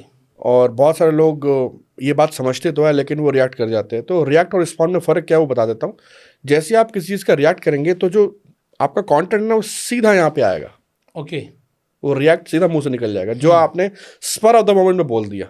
लेकिन रिस्पॉन्ड क्या है, आपके यहाँ दिमाग में बात आई, पहले वो यहाँ गई, प्रोसेस हुई, प्रोसेस होने के बाद पता लगा नहीं ये सब नहीं बोलना, सिर्फ ये बोलना है, तो वो रिस्पॉन्ड हो गया। अगर आपके अंदर ये स्किल आ गया, आपका लीडरशिप कम्युनिकेशन नेक्स्ट लेवल पे चला गया सर। और आपसे बेहतर कोई बन ही नहीं पाएगा। क्यों? क्योंकि आपने वो तपस्या कर ली, आपने वो चीज़ सीख ली जिसको बड़े बड़े लीडरशिप कोच बहुत सारे पैसे लेके सिखा रहे हैं। बस सबसे इंपॉर्टेंट बात यह है, सिखाना एक बात है और उसकी तपस्या करके उसको आपने अपना लिया, वो एक बड़ी बात है। अलग बात है, बिल्कुल। और चौथा, मुझे ऐसा लगता है कि द मिरेकल मॉर्निंग बहुत शानदार किताब है। मॉर्निंग रूटीन एक होना चाहिए हर एक एंटरप्रेन्योर का, कि आप सुबह उठ करके क्या खा रहे हैं, आप अपने आप को मी टाइम कैसे दे रहे हैं, आप अपने अंदर के पर्सन से कैसे बात कर रहे हैं। क्योंकि आप हमेशा अपने आप को सेल कर रहे हैं अपने अंदर। यस। कि आज मैं आशीष जी क्या पॉडकास्ट करने जाऊंगा, आज बहुत वैल्यू देनी है, सेल हो गया, मैं अपने आप को सेल कर रहा हूँ। आप हर वक्त अपने थॉट को खुद ही सेल कर रहे हैं, आपको पता ही नहीं है, अनकॉन्शियसली कर रहे होते हैं हम। हाँ जी। अभी गाड़ी में पेट्रोल डलवाऊंगा, अभी तो बहुत पेट्रोल पड़ा हुआ है, एक दिन बाद डलवाऊंगा। थॉट सेल कर रहे हैं आप अपने। तो आप अधिकतर देखेंगे जो थॉट अपने आप को सेल कर रहे हैं क्या वो ठीक है, उसको वेरीफाई कौन कर रहा है? हम खुद ही कर रहे वो हैं। मी टाइम आपको बताएगा कि कौन से थॉट सही थे, कौन से थॉट गलत थे और कहाँ ठीक होना है। आपके गैप प्लग हो जाएंगे। और लास्टली पांचवा, मुझे ऐसा लगता है कि अगर आप एक बड़ी ऑर्गेनाइजेशन बनाना चाहते हैं तो आपके एथिक्स और आपके विजन और मिशन स्टेटमेंट बहुत क्लियर होनी चाहिए। और लोग जो आपकी ऑर्गेनाइजेशन में आ रहे हैं वो आपकी वजह से काम नहीं करें, वो आपके विजन की वजह से काम करें। तो मैं समझता हूँ ये 5 क्वालिटीज़ अगर आपके अंदर आ जाएं तो आशीष जी मुझे लगता है कि ना सिर्फ उस व्यापारी का भला होगा बल्कि उसके व्यापार के थ्रू लोगों का भला भी होगा। एक आज आपने जो 5वां स्टेटमेंट बोला, इससे एक बहुत बड़ा दर्द निकल कर आया हर एक एंटरप्रेन्योर का। मैं मोर देन 800 कंपनीज के साथ काम कर चुका हूँ और सब जगह एक पेन तो रहता ही है कि हम अपनी टीम को अपने साथ अलाइन कैसे करें। एंटरप्रेन्योर की टीम उसके साथ अलाइन नहीं कर पाती उसके मिशन और विजन के साथ। तो क्या वहाँ पर कोई ऐसा कम्युनिकेशन या पब्लिक स्पीकिंग का रोल होता है कि एक एंटरप्रेन्योर बता सके कि मुझे आपसे चाहिए क्या और आप वो दे कैसे सकते हो? वहाँ पे कम्युनिकेशन का और पब्लिक स्पीकिंग का सबसे बड़ा रोल ये है कि आप रोज लोगों से टीम मीटिंग्स में अपनी बात शेयर कर रहे हैं, तो पब्लिक स्पीकिंग तो हो ही रही है। हाँ जी। आप उसके अलावा लोगों तक अपने इमोशन को पहुँचा रहे हैं। देखो आज आपके इमोशन को कोई समझ गया और आपकी पर्सनैलिटी को कोई समझ गया तो आपने अपने आप को सेल कर दिया, बाकी चीज़ तो अपने आप सेल हो गई। बिल्कुल। नौकरी का टेन्योर सेल हो गया, ठीक है, उसका वहाँ पे रिटेंशन सेल हो गया। और सबसे इंपॉर्टेंट बात क्या सेल हो गया? आपका थॉट। आपका थॉट एक बार किसी ने बाय कर लिया फिर आप उसको जो कहेंगे वो वही करेगा। तो कहीं ना कहीं लीडरशिप का ये स्किल होता है कि आप थॉट लेवल पे लोगों को अपने आप को सेल कर रहे होते हैं, कॉन्शियसली या अनकॉन्शियसली कर रहे होते हैं। अगर वो चीज़ आप और इफेक्टिव कर पाए अपनी स्पीकिंग के थ्रू, अगर आप अपने विचारों को और अच्छे से पेश कर पाए। मैंने देखा है कि बहुत सारे कॉर्पोरेट के जो बड़े बड़े इंडस्ट्रियलिस्ट हैं, सीईओज हैं, वो अक्सर क्या करते हैं कि वो जब लोगों से बात करते हैं तो वो ये बात नहीं करते कि मुझे इस बारी कंपनी का टर्नओवर डबल करना है, इस बार सेल्स बहुत कम हुई है, सेल्स को बढ़ाओ भाई। वो ये सब बातें नहीं करते। आप कभी भी देख लीजिएगा, मैंने तो कई सारी कॉन्फ्रेंसेस आपने भी करी हैं अटेंड, और मैंने तो इन लोगों को तैयार किया सर। तो मैं तो इनकी स्क्रिप्ट मैं ही लिखता हूँ कई बारी, तो मुझे पता है वो क्या बोलने वाला है। वहाँ जाके 1500 लोग आ रहे हैं, उन्होंने क्या बोलना मुझे मालूम है। वो डॉट ऑन स्क्रिप्ट मैंने ही अप्रूव करी है। तो उसमें कहीं भी ऐसा नहीं लिखा होता कि मुझे ये एक्सपेक्टेशन है। वो ये कहता है कि मैं आपके लिए क्या कर सकता हूँ। जब आप लोगों के लिए गिविंग एटीट्यूड क्रिएट कर देंगे ना, मैं आपके लिए क्या कर सकता हूँ, उसके बाद आप देखिए कैसे वक्त बदलता है, कैसे चीज़ें बदलती हैं। और देखिए आज की डेट में लोग के लिए लाइफ इतनी स्ट्रेसफुल हो गई है, अगर आप उस स्ट्रेस का हिस्सा बन जाएंगे तो फिर आप बाकी लोगों की तरह, अगर आप उसके स्ट्रेस को हटा के अपना स्ट्रेस भी हटा के दूर रखेंगे तो फिर आप थोड़े अलग हैं। तो आपको उस पर थोड़ी सी मेहनत करनी होगी, और जो मैंने आपको 5 स्किल्स बताए हैं, अगर आप वो स्किल बस। लेके आते हैं तो धीरे धीरे मैं समझता हूँ कि वो बदलाव ज़रूर आएगा और ऑर्गेनाइजेशन का सक्सेस भी आएगा। 100%। तो यहाँ पर आज आपको बहुत कुछ सीखने को मिला है। अब सर एक चीज़ और, आज पब्लिक स्पीकिंग अपने आप में एक बहुत बड़ा सेक्टर बन चुका है, और हर कोई, हर एक मतलब बच्चे भी, मतलब माँ बाप भी चाहते हैं कि बच्चे बचपन से ही सीख जाएं पब्लिक स्पीकिंग। बहुत सारे अलग अलग कोर्सेज भी बच्चों के लिए आ चुके हैं। तो आपको क्या लगता है कि पब्लिक स्पीकिंग इंडस्ट्री कितनी बड़ी बन चुकी है? पब्लिक स्पीकिंग इंडस्ट्री अपने आप में आज की डेट में इंडस्ट्री नहीं है, एक्चुअली में ये एक एक्टिविटी बन गई है अब। ओके। इंडस्ट्री इसलिए नहीं है क्योंकि आज की डेट में हर कोई पब्लिक स्पीकिंग को एज एन एक्टिविटी यूज़ करके अपने बहुत सारे काम कर रहा है। हाँ जी। तो मेरा एक मिशन है to create 1 million speakers by 2030 in India, वो इसीलिए है, और इसी वजह से मुझे प्रधानमंत्री जी ने न्योता दिया था और अपने साथ बिठा के बुलाया, हाथ मिलाया। ये सब इसीलिए हुआ क्योंकि सोच जो है ना वो अपने तक नहीं रही, सोच ना अपनी सोच से बाहर चली गई। तो when you transcend your imagination, जब आप अपने बारे में कम सोचते हो, लोगों के बारे में ज़्यादा सोचते हैं, तो उससे क्या होता है कि आप फिर देश के साथ कुछ करना चाह रहे हैं, वो देश की इकॉनमी में आएगा। भारत को अगर आज हमें नंबर 1 इकॉनमी बनाना है तो उसके लिए आपको भारत की तरह सोचना पड़ेगा ना। फिर आप अपने लिए सोचेंगे तो फिर कुछ नहीं होने वाला। नहीं हो पाएगा, फिर तो आप एक छोटा सा व्यापार क्रिएट कर लेंगे, वो हो सकता है 100 करोड़ का हो सकता है 1000 करोड़ का हो, लेकिन जब आपकी सोच बड़ी हो जाएगी तो आप बहुत कुछ बदलाव हिंदुस्तान को भी दे सकते हैं। तो कहीं ना कहीं मुझे ऐसा लगता है कि पब्लिक स्पीकिंग में मेरा जो रोल है एज ए इंडस्ट्री मेंटोर, 2010 से लेकर अब तक भगवान की इतनी कृपा है कि आज लोग मुझे इंडस्ट्री मेंटोर मानते हैं। उसका कारण यह है क्योंकि मैंने लोगों के लिए सोचा है, मैंने अपने लिए कम सोचा है। तो इसी वजह से क्या हुआ है, वो जो फास्ट पेस ग्रोथ हुई है और लोगों के घर घर तक पब्लिक स्पीकिंग पहुंच गया। मेरा यही उद्देश्य था कि लोगों को एक पब्लिक स्पीकिंग समझ में आ जाए, दूसरा हर घर से एक पब्लिक स्पीकर क्रिएट हो जाए। इस देश का बहुत बड़ा भला हो जाएगा सर। 100%। और मुझे ऐसा लगता है आशीष जी कि India has huge soft power which can be leveraged on global platforms. आज भारत से आपने इतने बड़े बड़े स्पीकर्स का नाम लिया, और आप तो इतने सारे स्पीकर्स का पॉडकास्ट भी ले चुके हैं। तो ये बड़े बड़े स्पीकर्स जो हैं, हमारा उद्देश्य कहने का ये होना चाहिए कि हमारे मुंह से जो शब्द निकले उसकी कदर हमें भी होनी चाहिए। 100%। अगर कोई बात फिसल गई तो उस बात का नेगेटिव इम्पैक्ट बड़ी जल्दी आ जाता है। तो मैं हमेशा एक बात बोलता हूँ, ये जो माइक है ना, ये बहुत खतरनाक चीज़ है।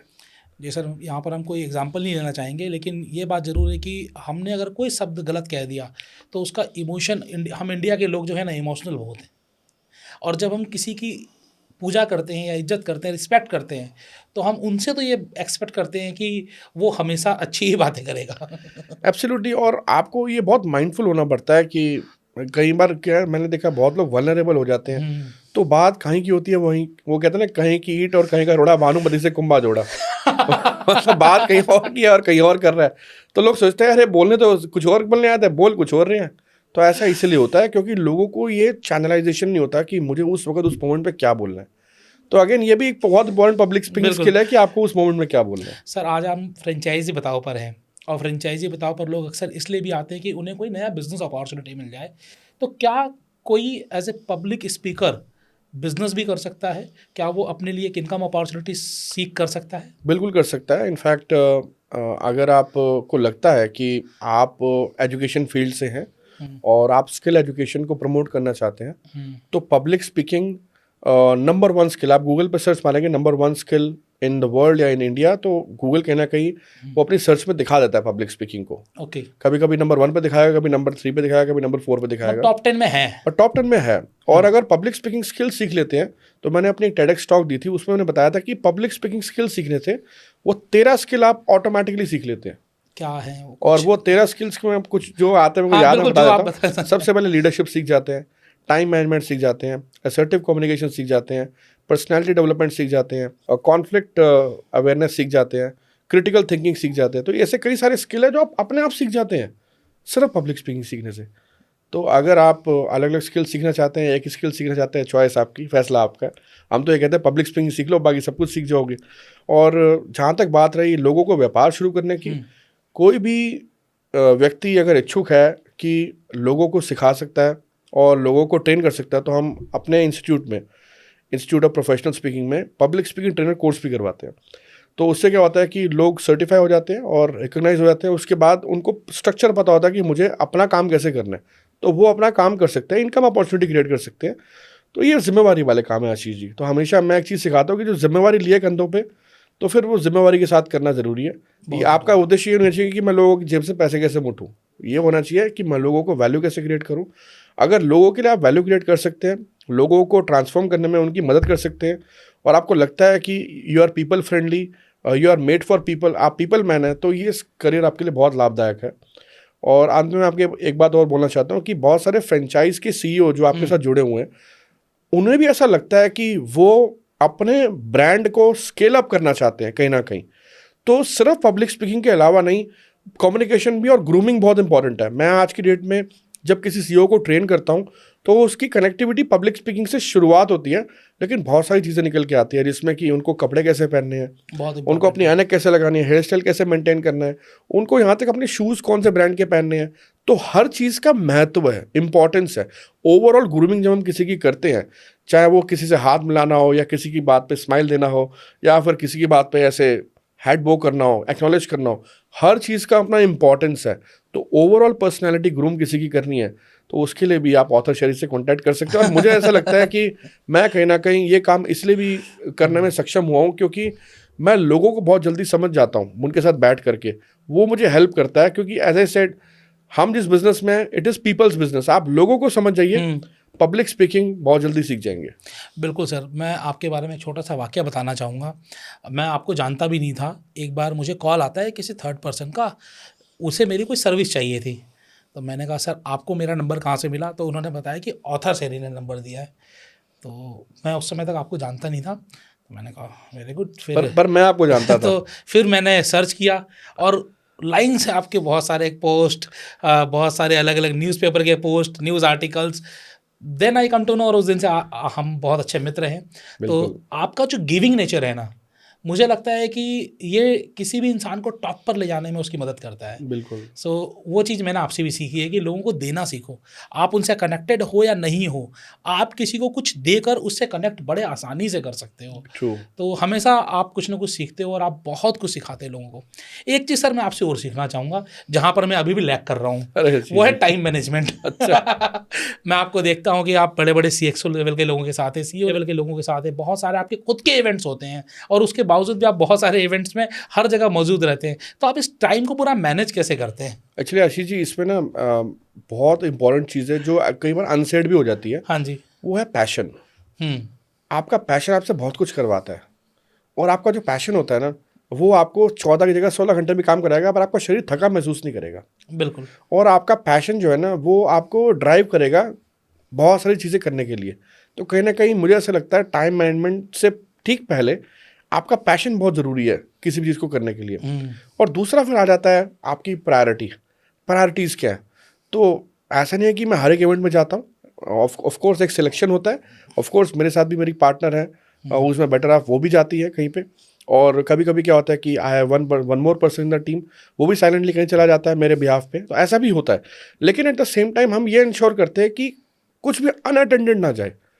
कोई भी, आज हम इवेंट करते हैं, मुझे पता है एक इवेंट करने के लिए कितना ज़्यादा पेन लेना पड़ता है ऑर्गेनाइजर को, शब्दों में बयान नहीं कर सकता सर मैं। हाँ जी बिल्कुल। वो हर चीज़ के बारे में सोचता है, हर व्यक्ति के बारे में सोचता है। उसको हर एक व्यक्ति का ईगो मसाज भी करना है, हर एक लोगों को खुश रखना है, इंश्योर करना है कि सबके प्लेट में खाना टाइम से मिल गया, सबका भगत अच्छे से हो गया, सबको अच्छे से मौका मिल गया अपने बात को कहने का। बहुत चीज़ें होती हैं। बिल्कुल। और अगर आपने इवेंट कहीं इलीट क्लास कर लिया जैसे हम करते हैं, तो आपको तो बहुत सारे स्टेक होल्डर मिल गए, 100-200 स्टेक होल्डर मिल गए। हर एक की अपना अपना लेवल है। कोई 1000 करोड़ का बंदा है, कोई 500 करोड़ का बंदा है, कोई 2000 करोड़ का बंदा है, कोई 100 करोड़ का बंदा है। तो सबका अपना अपना एक प्रोफाइल है, आपको सबको रिस्पेक्ट देनी है। ये सारे काम करने के लिए अगेन एज ए सेड, आपका पैशन और आपका डायनामिज्म बहुत ज़रूरी है। और सबसे इम्पोर्टेंट बात यह है कि आज की डेट में आपके साथ कोई भी व्यक्ति जुड़ रहा है, तो वो इसलिए नहीं जुड़ रहा है कि आपके पास बहुत पैसा है या बहुत बड़ा इवेंट करते हैं। वो आपके साथ इसलिए जुड़ता है कि आपकी क्षमता है, उससे आपकी कैपेबिलिटी समझ में आ गई है, और कुछ ना कुछ वैल्यू मिलती है।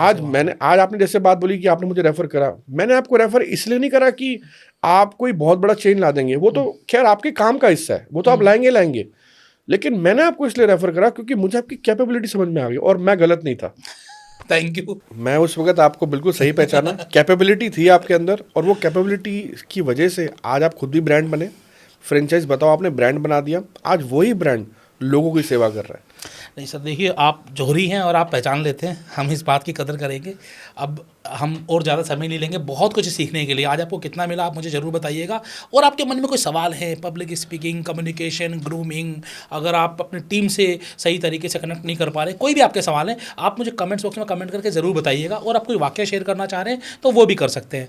सर यहाँ पर मैं आपसे एक सवाल और लूँगा कि एक एंटरप्रेन्योर जो पब्लिक स्पीकिंग नहीं कर रहा है या कर रहा है, वो ऐसी कौन सी किताबें पढ़े जिनसे कि उसे बहुत कुछ सीखने को मिले? कुछ किताबें अगर आप सजेस्ट करना चाहें।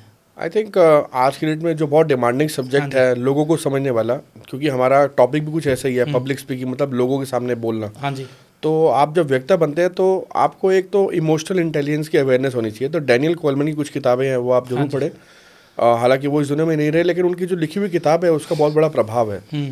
और दूसरा, मैंने जो पब्लिक स्पीकिंग को समझा है वो सिर्फ एक लेटेस्ट ट्रेंड को देख कर नहीं समझा।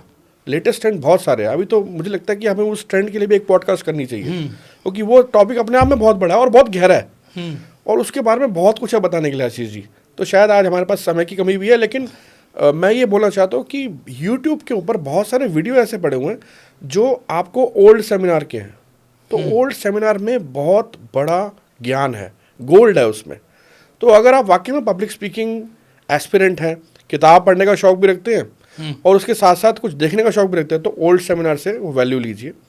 और सिर्फ इमोशनल इंटेलिजेंस नहीं, मैं तो ये कहूँगा कि पर्सनल डेवलपमेंट की बहुत सारी किताबें हैं। जैक कैनफील्ड की कुछ किताबें हैं, या फिर रॉबर्ट ग्रीन की कुछ किताबें हैं, और रॉबिन शर्मा जी की कुछ किताबें हैं। मैं इन सब का नाम इसलिए रिकमेंड कर रहा हूँ क्योंकि इन किताबों में आपको वैल्यू मिलती है, इन किताबों में आपको कुछ नया सीखने को मिलता है। और कोई भी ऐसी किताब है जो आपको लगता है इस समय, जैसे गौर गोपाल दास जी की 2-3 किताबें बड़ी अच्छी निकली हैं अभी तो पीछे, जो काफ़ी अच्छी हिट भी रही। तो इस तरह की किताब पढ़ने से आपको काफ़ी नॉलेज अवेयरनेस मिलता है।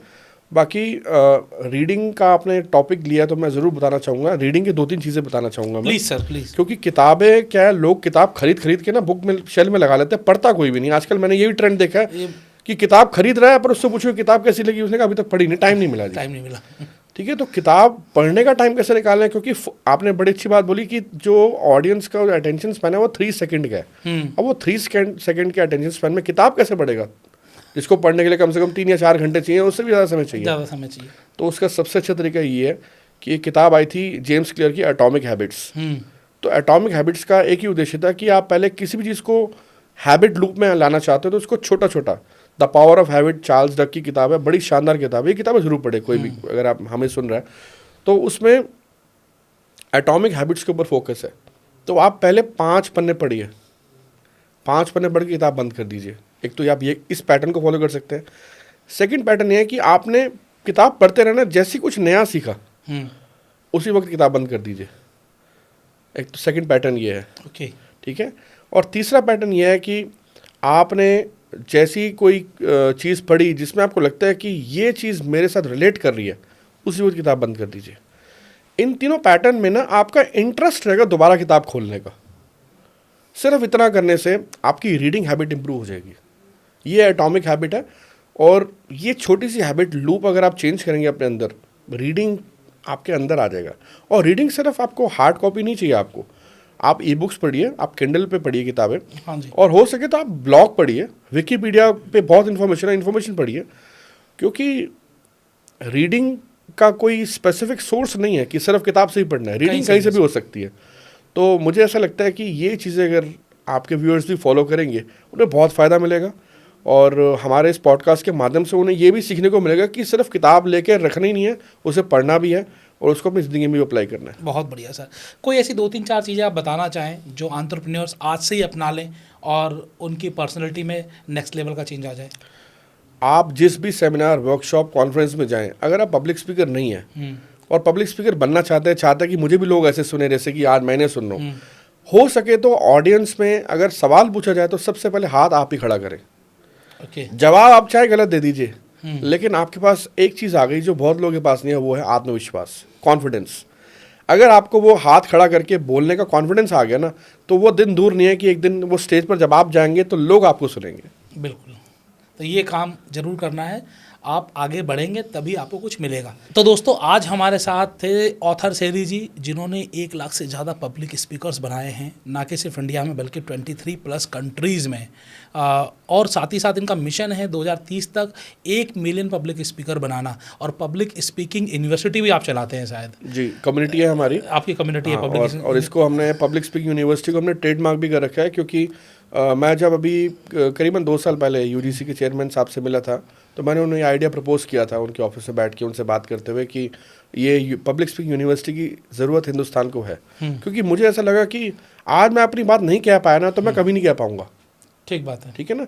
तो कई बार क्या होता है ना, बात करने से बात बन जाती है। तो बात ये बनी, उन्होंने मुझे बोला ये idea is very good, but ये डिजिटल यूनिवर्सिटी ना अभी थोड़ा सा स्कैम्स की वजह से हम इसको रोक रहे हैं, बट ये अपकमिंग है फॉर श्योर। इसमें गवर्नमेंट भी काम कर रही है और यूडीसी भी इस पर बहुत फोकस है। Now it is approved in India and Kerala में पहली डिजिटल यूनिवर्सिटी ओपन हो चुकी है। हाँ, तो अब तो ये स्टार्ट हो गया है, और अब तो खैर बहुत सारी चीज़ें आ गई हैं। अब तो यूडीसी ने बहुत अच्छे चीज़ें इंट्रोड्यूस करी है। अब तो बाहर की यूनिवर्सिटी भी इंडिया में आके काम कर सकती हैं। जो यूनिवर्सिटीज़ चल नहीं पा रही किसी वजह से, तो वो यूनिवर्सिटीज़ को आप जॉइंट वेंचर क्रिएट करके बाहर की यूनिवर्सिटी, मतलब आज की डेट में बच्चे को क्या होता है कि यहाँ से बच्चा बाहर ज़्यादा पढ़ने के लिए तो सिर्फ इसलिए आता है कि एक्रेडिटेशन बाहर की यूनिवर्सिटी में मिल जाए, तो वो यूनिवर्सिटी खुद भारत चल के आ रही है। तो ऐसा विकास मैं समझता हूँ हमारे प्रधानमंत्री जी के नेतृत्व में हुआ है। ये बहुत सराहनीय बात है, बहुत कमेंडेबल बात है। तो ऐसे सिर्फ एजुकेशन सेक्टर में नहीं, बहुत सारे सेक्टर्स में बदलाव देखने को मिला। So I feel really proud to be an Indian, I feel really proud to be born India. और मैं हिंदुस्तान में रह के हिंदुस्तान की सेवा करना चाहता हूँ। मैं वैसा व्यक्ति नहीं बनना चाहता डायस्पोरा हो जाऊँ कि यार मुझे अच्छा बोलना आ गया तो मैं बाहर कनाडा चला गया, यूएस चला गया। नहीं, I want to be in India, I want to serve Indians, I want to serve my countryman, and I want to see India growing each and every step. So एक public speaking के क्षेत्र में क्रांति लेकर आ रहे हैं।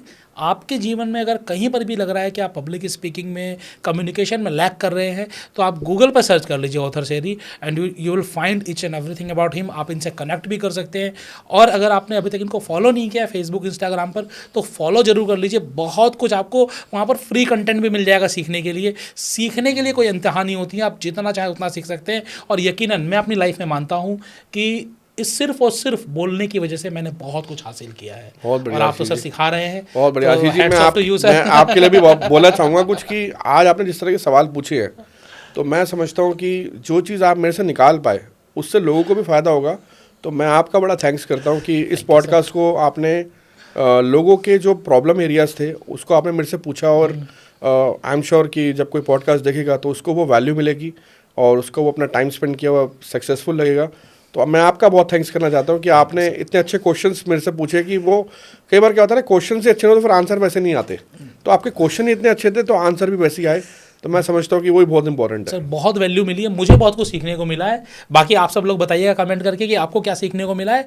बाकी connect करते रहिए, मिलते रहिए। फ्रेंचाइजी बताओ पर आपके लिए एक से एक अपॉर्चुनिटीज़ आती रहती हैं, और आज अपॉर्चुनिटी का समंदर ऑथर सेरी के रूप में हमारे साथ आया। बहुत बहुत धन्यवाद। Thank you sir, thank you Ashish ji, thank you.